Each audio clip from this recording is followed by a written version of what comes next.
Hello students, welcome back to the YouTube channel accounts expertise. Last session में हमने पढ़ा था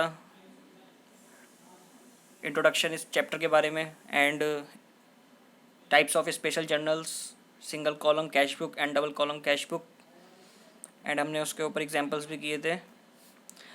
now our next topic is petty cash book. Petty cash book, ये क्या मतलब है? पैटी कैश बुक मतलब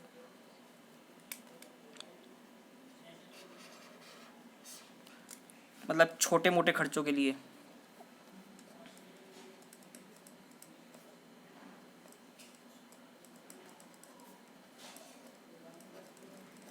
अब सभी ट्रांजेक्शन्स क्या है? जैसे कोई छोटी छोटी ट्रांजेक्शन्स है, जैसे हमारा कन्वेंस का हो गया, कार्टेज हो गया, पोस्टेज हो गया, टेलीग्राम हो गया। इतने हज़ारों खर्चे होते हैं ये महीने में।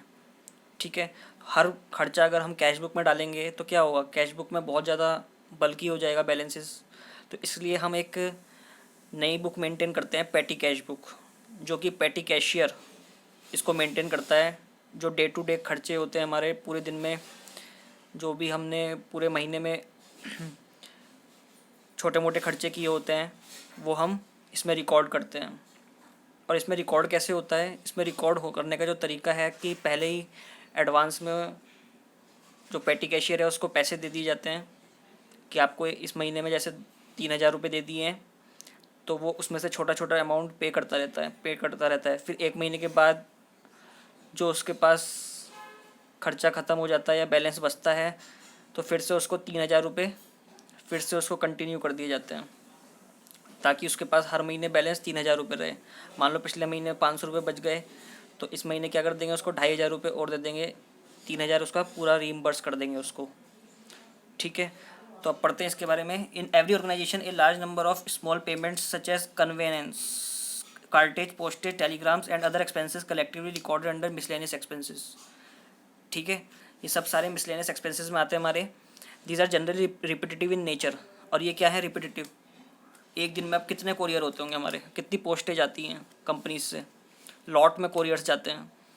ठीक है, तो हम क्या करते हैं, सारे पैटी कैश जो छोटे मोटे खर्चे हैं उसको एक जगह इकट्ठा करके, छोटे छोटे खर्चे बस, ठीक है ना, जो छोटे छोटे खर्चे हैं उनको एक जगह इकट्ठा करके फिर उसको कैश बुक में डाल देते हैं। तो इसके लिए हमें पैटी कैश बुक हर महीने बनाते हैं। If all these payments are handled by cashier, अगर कैशियर इसको हैंडल करेगा, छोटे छोटे कर्वों को are record in the main cash book, और मेन कैश बुक में इसको रिकॉर्ड कर देगा, तो क्या हो जाएगा, वेरी कम्बरसम, मतलब डिफ़िकल्ट हो जाएगा बहुत ज़्यादा। ठीक है, कैश बुक मेंटेन करना बहुत डिफ़िकल्ट हो जाएगा, इसलिए छोटे छोटे खर्चों के लिए अलग से cash book, petty cash book maintain की जाती है। द कैशियर में be over burden and the cash book में बिकम वेरी बल्कि। क्या हो जाएगा, कैशियर ओवर बर्डन, बस वो यही देखता रहेगा कि क्या छोटे छोटे खर्चे हुए हैं।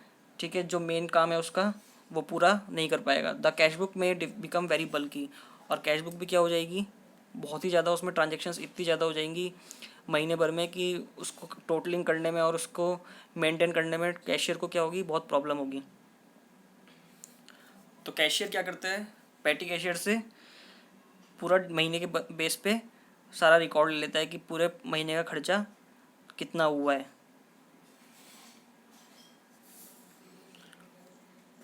तो to avoid this large organisations, बड़ी बड़ी ऑर्गेनाइजेशंस, ये जो इतनी ज़रूरत पड़ती है किस ऑर्गेनाइजेशन में, क्योंकि जिस ऑर्गेनाइजेशन में बहुत ज़्यादा ट्रांजेक्शन्स हो रही हैं वहीं तो इन चीज़ों की ज़रूरत पड़ेगी। तो large organisation normally appoint one more cashier, एक कैशियर और अपॉइंट करते हैं, जिसे कहते हैं पैटी कैशियर। ठीक है,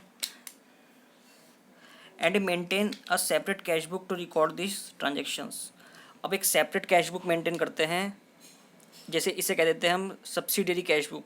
ठीक है ना, कि मतलब ये कैश बुक ना होकर मेन एक सब्सिडरी कैश बुक है, इसकी भी ट्रांजेक्शन्स किस में रिकॉर्ड होगी, मेन कैश बुक में जाकर, लेकिन टोटलिंग हम किस में करेंगे, इस पैटी कैश बुक में, फिर इसकी टोटलिंग मेन कैश बुक में ट्रांसफ़र हो जाएगी।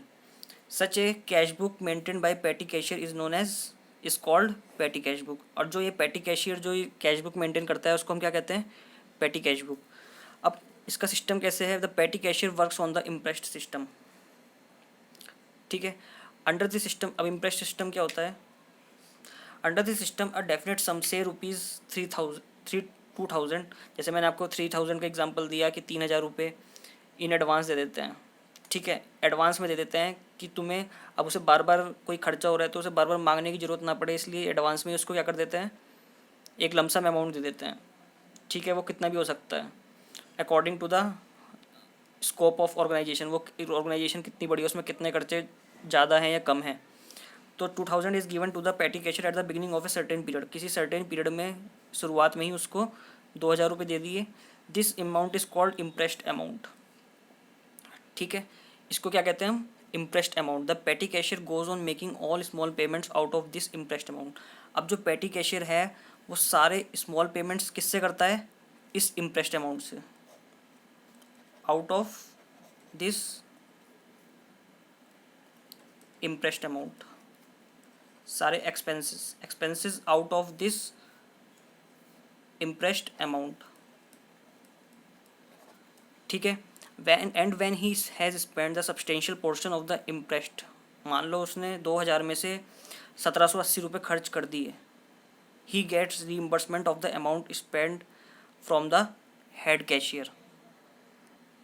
अब मान लो उसने 2000 में से 1780 रुपये खर्च कर दिए तो 220 रुपये उसके पास बैलेंस बचा, ठीक है, 2000 में से उसने 1780 रुपये खर्च कर दिए तो 220 रुपये बचा है।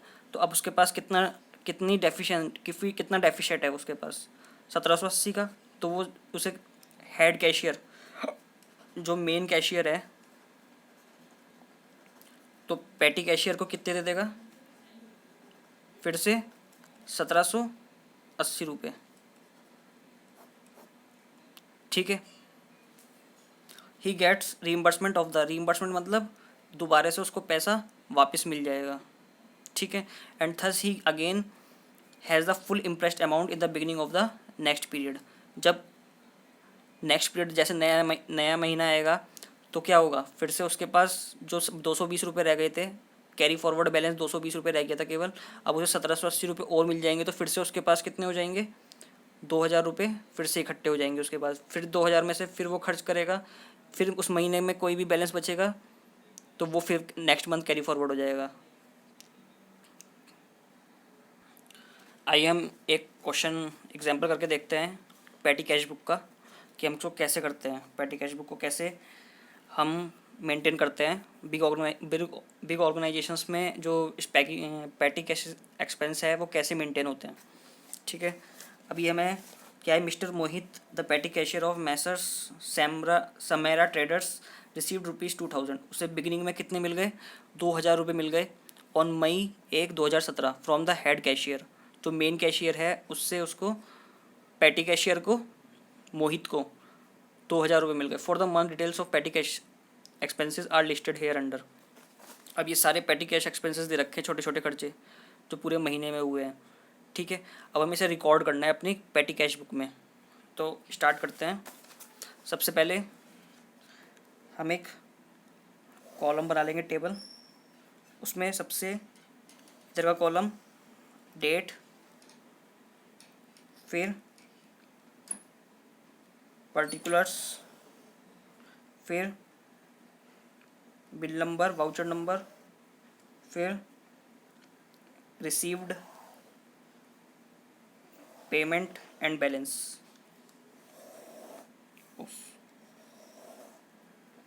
ठीक है, तो ये क्या हो गया, डेट, ये पर्टिकुलर्स, किस आइटम पे हमने क्या खर्चा किया है, ये हो गया हमारा बिल नंबर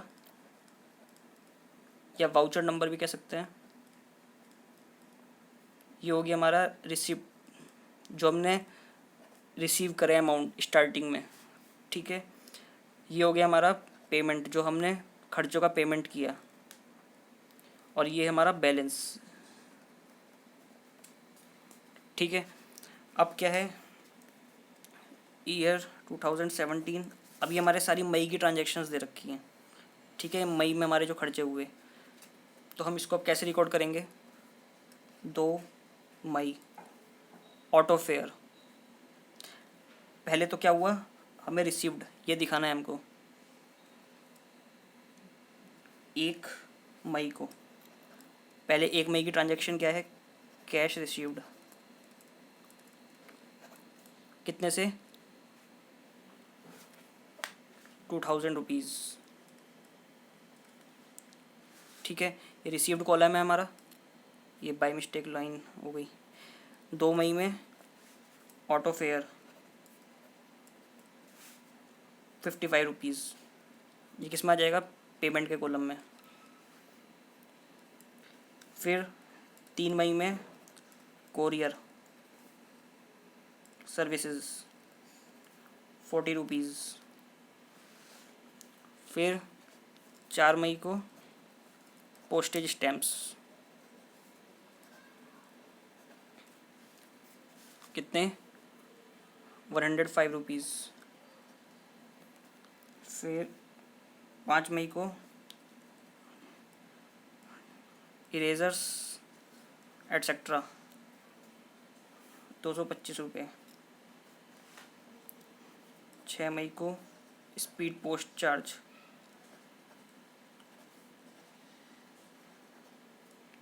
98। 8 मई को टैक्सी फेयर, कितने हो गए, 195। 8 मई को फिर से refreshment,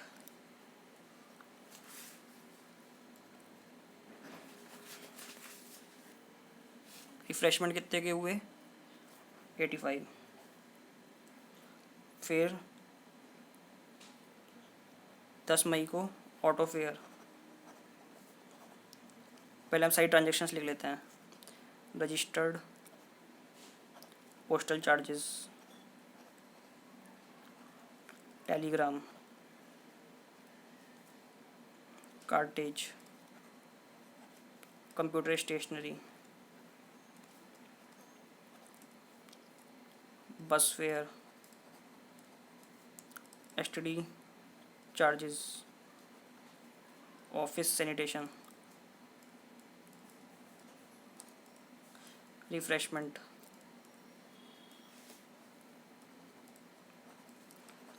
photo stating, courier, unloading and bus fare. ये हमारी 10 मई को, ये 12 मई, 13 मई, 14 मई, 16 मई, 19 मई, ये भी 19 मई, 20 मई, 22 मई, 29 मई एंड 30 मई।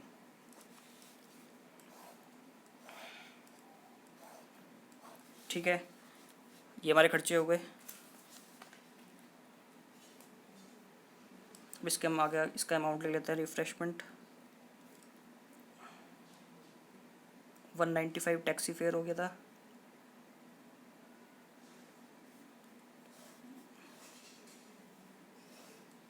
ये हो गया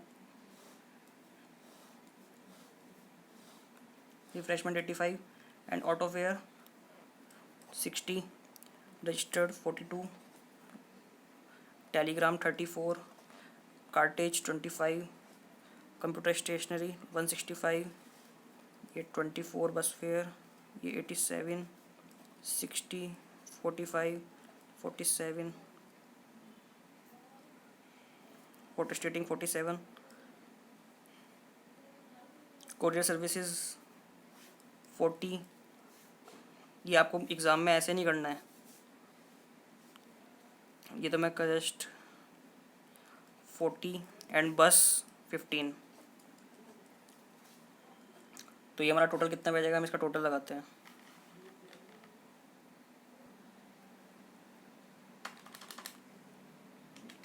$55 + 40 + 105 + 225 + 98 195 85 60 42 34 25 165 24 87 60 45 47 40 40 एंड 15। तो ये आ गया हमारा 14 14187। ठीक है, ये आ गया हमारा। यहाँ टोटल का आ जाएगा। बिल नंबर अगर हमारा दे रखा है तो हम बिल नंबर इसमें सब में डालेंगे, वाउचर नंबर। अब ये क्या है, यहाँ 2000 रिसीव्ड किए थे, 1487 ख़त्म हो चुके हैं, तो बाकी बैलेंस कितना बचा, 2000 माइनस 1487, 500। बैलेंस हमारा 513 रुपये। ठीक है, तो ये हमारा यहाँ पे ख़त्म हो जाता है।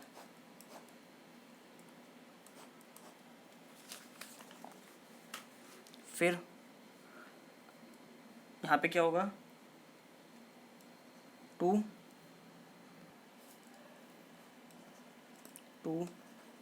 बैलेंस BD, जब हम नया मंथ यहाँ से स्टार्ट करेंगे फिर 1 जून से, फिर ये 513 क्या हो जाएगा हमारा, 513 ये हो जाएगा। फिर से क्या आ जाएगा, कैश रिसीव्ड कितने से, 2000 हम लेते हैं हर महीने, माइनस 513, 1487। ठीक है, ये हमारा रिसीव्ड हो जाएगा। फिर हम फिर से खर्चे यहाँ से कंटिन्यू कर देंगे। तो ये हमारा पैटी कैश बुक कैसे मेंटेन करते हैं, ये हमारे क्वेश्चन बेस्ड था इस पर। तो इस तरह से हमें पैटी कैश का क्वेश्चन सॉल्व करना है। Next topic is balancing of cash book. On the left side of all cash transactions relating to the cash receipt and on the right side all transactions relating to cash payments are entered date wise। ये तो हमने पढ़ लिया कि cash book में क्या होता है, सभी लेफ्ट साइड में क्या होता है, सभी कैश रिसिप्ट्स हम रिकॉर्ड करते हैं, एंड राइट साइड में cash payments date wise order में। When a cash book is maintain a separate cash book in the ledger is not open. ठीक है, जब हम कैश बुक मेंटेन करते हैं तो कोई भी कैश लेजर का हम फिर ज़रूरत ही नहीं होती हमें कि हम कोई अलग से कैश लेजर बनाएं। ठीक है, the cash book is balanced in the same way as the account in the ledger. जैसे हम लेजर में, जैसे हम डिफरेंट लेजर्स बनाते हैं, परचेज सेल, ठीक है, परचेज रिटर्न सेल रिटर्न, ऐसे ही हम कैश बुक का भी लेजर बनाते हैं। कैश बुक जो बनाते हैं उसमें भी हमें ऐसे ही बैलेंसिंग करनी होती है। और बैलेंसिंग कैसी होती है, वो हमेशा डेबिट बैलेंस हमारा ज़्यादा होगा। But it may be noted that in case of cash book there will be always debit balance. ठीक है ना, हमेशा क्या होगा, डेबिट बैलेंस ही होगा, क्योंकि हमारे जो खर्चे हैं वो हमारे रिसिप्ट से कम होंगे। ठीक है, ऐसा नहीं हो सकता कि हमारी रिसिप्ट्स कम है और खर्चे ज़्यादा हैं। ठीक है, फिर तो क्रेडिट बैलेंस हो जाएगा। ठीक है, नेगेटिव कैश हो जाएगा, और कैश कभी नेगेटिव नहीं होता। Cash is always remain positive, कि हमारे हाथ में कुछ ना कुछ कैश है, या तो जीरो है या मतलब जीरो, मतलब है कैश है ही नहीं, या कुछ है लेकिन नेगेटिव कैश तो कोई मीनिंग ही नहीं है। The source document for cash receipt generally the duplicate copy of the receipt issued by the cashier. अब कैश रिसिप्ट का क्या है, जो कैशियर जो रिसिप्ट करता है, कैश का रिसिप्ट करता है, तो वो दूसरों को क्या देता है, वो रिसिप्ट देता है ना, इशू करता है receipt for payment any document invoice bill receipt etcetera on the basis of which payment has been made. ठीक है, तो जो भी डॉक्यूमेंट, कुछ भी बिल मिलता है, जैसे इलेक्ट्रिसिटी का बिल मिला, उसने रिसिप्ट क्या करी, कैश रिसिप्ट इशू कर दी, तो हमारा पास सोर्स डॉक्यूमेंट क्या हुआ, वो बिल हुआ इलेक्ट्रिसिटी का, जिसके बेस पर वो ट्रांजेक्शन्स रिकॉर्ड करता है कैश बुक में। ठीक है, तभी तो हम कैश बुक में क्या करते हैं, by telephone expense, by electricity expense. ठीक है, when payment has been made all these documents properly known as vouchers and are given a serial number. इन सभी डॉक्यूमेंट्स को क्या देते हैं, सीरियल नंबर देते हैं, और एक सेपरेट फाइल में इसको लगा देते हैं। ठीक है, ताकि फ्यूचर में हमें कुछ भी रेफरेंस देखना हो तो हम इन सोर्स डॉक्यूमेंट के बेस पर देख सकते हैं कि हमने कहाँ पे पेमेंट किया है।